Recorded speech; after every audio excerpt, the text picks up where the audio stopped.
Well, the clocks may have sprung forward, but unfortunately we are not entering a spring-like pattern this week. Thanks for clicking on to the Sunday edition of Vogan's European Outlook. We're looking at the four-panel chart here of the GFS. Precipitation and surface pressure on the on the upper left-hand side. We've got 850 millibar temperatures on the right-hand side.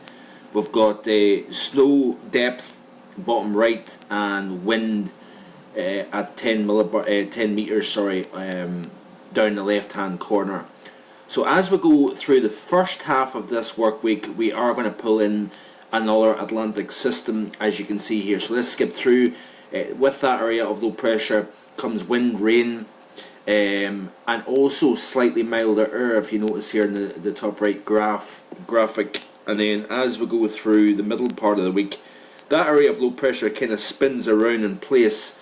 But notice the cold building at 850 millibars and also high pressure within that.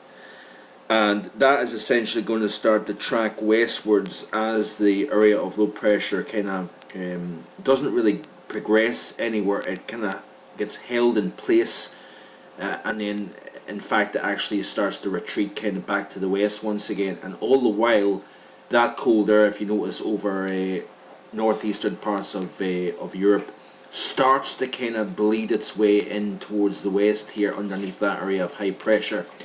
And as the cold air comes in, the precipitation will of course readily turn to snow.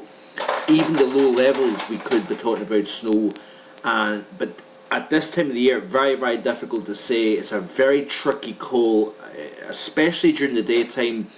I would say there would be very little accumulation, but during the overnight period, when of course the column is cooler, you don't have that sun blasting down at the surface, you have a better chance of seeing accumulating snow.